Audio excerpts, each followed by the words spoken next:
बिस्मिल्लाहिर्रहमानिर्रहीम। आज का जो हमारा लेक्चर है वो है बिनाइन प्रोस्थेटिक हाइपरप्लेशिया। ठीक है जी। मैंने आपको पहले बताया था प्रीवियस लेक्चर में कि जो है यूरोलॉजिकल डिसऑर्डर जो है दो तरह के हैं। एक होता है बिनाइन प्रोस्थेटिक हाइपरप्लेशिया और दूसरा होता है इरेक्टाइल डिसफंक्शन। इरेक्टाइल डिसफंक्शन के बारे में हमने कंप्लीट डिस्कशन कर लिया, उसके मैकेनिज्म, उसके एडियार्स के बारे में पढ़ लिया है हमने। अब हम जाएंगे बिनाइन प्रोस्थेटिक हाइपरप्लेशिया की तरफ। ठीक है जी। थोड़ा सा इंट्रोडक्शन देख लेते हैं कि बिनाइन प्रोस्थेटिक हाइपरप्लेशिया होता क्या है। ये है basically it is a non cancerous growth by multiplication of the cell. ठीक है, नॉन कैंसरियस होता है। इसमें होता क्या है बेसिकली, जब मेल हार्मोन डायहाइड्रोस्टेरोन, कौन सा हार्मोन? डायहाइड्रोस्टेरोन, जी, डायहाइड्रो टेस्टोस्टेरोन। ठीक है जी। इस चीज़ को आपने याद करना है, डायहाइड्रोटेस्टोस्टेरोन। ये जो हार्मोन है ये काज कराता है किसको? बीपीएच को, बिनाइन प्रोस्टेटिक हाइपरप्लेशिया। ठीक है जी। इसमें क्या होता है, जो प्रोस्टेट की जो साइज़ होती है वो लार्ज हो जाती है और जिसकी वजह से जो यूरिथेरा होता है वो नीरो हो जाता है। ठीक है, यहाँ पे आप फिगर दे सकते हैं कि ये नॉर्मल ह्यूमन का है और यहाँ पे जो बीपीएच का है। ठीक है जी। यहाँ पे आप देखें इसका जो यूरिथेरा है इसका डायमीटर ज़्यादा है, बड़ा है। यहाँ पे देखें ये प्रोस्टेट की साइज़ जैसे ही इनलार्ज हो रही है तो यूरिथेरा का डायमीटर कम हो रहा है, मतलब यूरिन जो फ्लो होगा वो डिक्रीज़ हो जाएगा। ठीक है जी। इसकी ट्रीटमेंट के लिए हम दो तरह की ड्रग्स देते हैं इसको। कौन कौन सी ड्रग्स होती हैं? एक होती हैं अल्फ़ा ब्लॉकर और दूसरी होते हैं 5 रिडक्टेज। ठीक है जी, 5 reductase inhibitor, 5 alpha reductase inhibitor. अब रोल क्या है अल्फ़ा रिसेप्टर्स का और अल्फ़ा ब्लॉकर्स का, क्यों देते हैं? ठीक है जी। पहले मैं आपको रिसेप्टर्स के बारे में बताता चलूँ कि जी हमारे पास रिसेप्टर, ठीक है जी, दो तरह के रिसेप्टर होते हैं। एक होता है नॉन सेलेक्टिव रिसेप्टर और दूसरा होता है जी सिलेक्टिव रिसेप्टर। अगर हम बात करें रोल ऑफ अल्फ़ा रिसेप्टर की, तो अल्फ़ा रिसेप्टर एक होता है अल्फ़ा 1, दूसरा होता है अल्फ़ा 2। अल्फ़ा 1 जो रिसेप्टर होता है वो लोकेट होता है स्मूथ मसल में, जिसका काम होता है क्या? कंट्रैक्शन कराना। और अल्फ़ा 2 लोकेटेड होता है प्री साइनेप्टिक न्यूरॉन में, जो कि बेसिकली काम क्या करता है? इनहिबिट करता है किसको? न्यूरो ट्रांसमीटर जो रिलीज़ होते हैं उसको। ठीक है जी। अब अल्फ़ा 1 ब्लॉक कर देते हैं। क्यों ब्लॉक कर देते हैं? क्योंकि रिलैक्सेशन होता है, क्योंकि इसका फंक्शन जो है जब एगोनिस्ट पे बाइंड होगा तो ये कंट्रैक्शन होगी, पर जब इसका ब्लॉकर या एंटागोनिस्ट पे बाइंड होगा अल्फ़ा 1 पे तो ये रिलैक्सेशन काज करेगा। अब अल्फ़ा 1 के दो टाइप्स होते हैं, अल्फ़ा 1 ए और अल्फ़ा 1 बी। अल्फ़ा 1 ए जो है वो लोकेटेड होता है किसमें? प्रोस्टेट में और ब्लैडर में। ठीक है जी। और अल्फ़ा 1 बी किस में होता है? ये लोकेटेड होता है वेस्क्यूलर स्मूथ मसल्स में। ठीक है जी। अब कुछ ड्रग्स ऐसी हैं जो कि अल्फ़ा 1 पे भी एक्ट करती हैं और अल्फ़ा 1 ए पे और अल्फ़ा 1 बी पे भी एक्ट करती हैं, जिसमें पैराजोसिन, डॉक्साजोसिन, टेराजोसिन, ये तीनों की तीनों जो ड्रग्स हैं वो नॉन सेलेक्टिव ड्रग्स में आती हैं। ठीक है जी, नॉन सेलेक्टिव। अब होता है क्या है बेसिकली, जैसे कि मैंने आपको यहाँ पे थोड़ा ड्रग्स के बारे में बता दूँ कि ये देखें alpha blocker, alpha 1 A selective और अल्फ़ा नॉन सेलेक्टिव। ठीक है जी। ये मतलब अल्फ़ा 1 ए भी बाइंड हो सकते हैं और अल्फ़ा 1 बी पे बाइंड हो सकते हैं। हमारे पास सिलेक्टिव कौन सी ड्रग्स आती हैं? सिलेक्टिव में हमारे पास एग्जांपल हैं टैमसोलूसिन, अल्फाजोसिन एंड सिलोडोसिन। ठीक है जी। और नॉन सेलेक्टिव में टेराजोसिन, डॉक्साजोसिन और एक और ड्रग है पैराजोसिन। ठीक है जी। अब इसका देख लेते हैं कि होता क्या है। जब हम अल्फ़ा ब्लॉकर देते हैं ना, अल्फ़ा ब्लॉकर, अल्फ़ा 1 ए ब्लॉकर, मतलब अगर अल्फ़ा 1 ए ब्लॉकर दे दें जो कि सिलेक्टिव है, किस पे? प्रोस्टेट पे पाया जाता है और जो है किस में? ब्लैडर में पाया जाता है। ठीक है जी। अगर अल्फ़ा 1 ए ब्लॉकर देंगे तो क्या होगा? ये रिलैक्स कराएंगे ब्लैडर की नेक को और प्रोस्टेट की जो साइज़ होगी उसको रिलैक्स कराएंगे, तो यहाँ से यूरिन फ्लो जो है वो आसानी से पास हो सकता है। ठीक है जी। पर एक और चीज़, अगर नॉन सेलेक्टिव हमने दे दिया तो नॉन सेलेक्टिव का मतलब ये है कि ये अल्फ़ा 1 ए, मतलब यहाँ पे प्रोस्टेट ग्लैंड में, यूरिनरी ब्लैडर में और प्रोस्टेट में तो एक करेगा, पर उसके साथ साथ वो किस में? वेस्क्यूलर में, मतलब वेजल्स में भी जाके एक करेगा। ठीक है जी।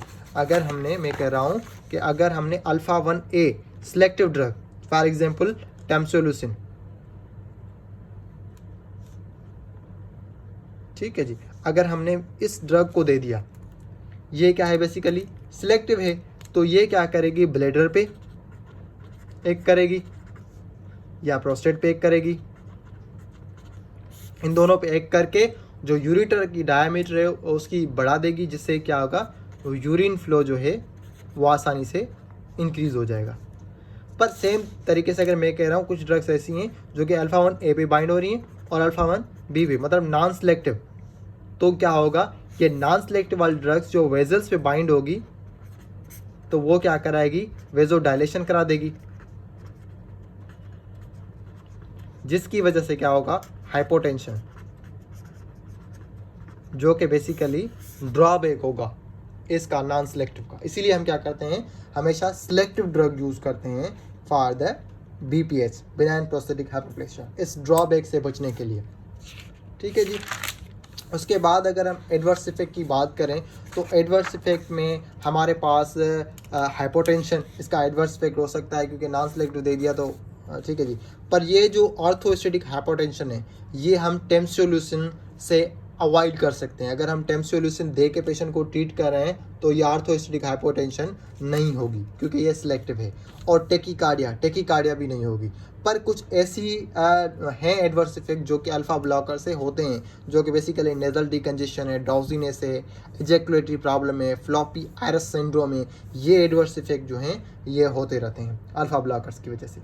ठीक है जी। अब हमने इस साइड वाले पोर्शन जो है अल्फा ब्लॉकर BPH के जो ड्रग्स हैं अल्फा ब्लॉकर, ये वाला साइड जो हमने कवर कर लिया है। सिलेक्टिव को नॉन सिलेक्टिव को पढ़ लिया है कि सिलेक्टिव कब देनी है, कैसे इंपॉर्टेंट है सिलेक्टिव, और नॉन सिलेक्टिव क्यों नहीं देनी, इसका भी हमने पढ़ लिया है। उसके बाद हम जा रहे हैं 5 अल्फा रिडक्टेज इनहिबिटर, जिसमें हम क्या करते हैं कि बेसिकली श्रिंक करते हैं प्रोस्टेट की साइड को। प्रोस्टेट की साइड को कैसे श्रिंक करते हैं, देखें मैं आपको चीज़ बताता चलूँ कि हमारे पास क्या होता है, जो टेस्टीज होते हैं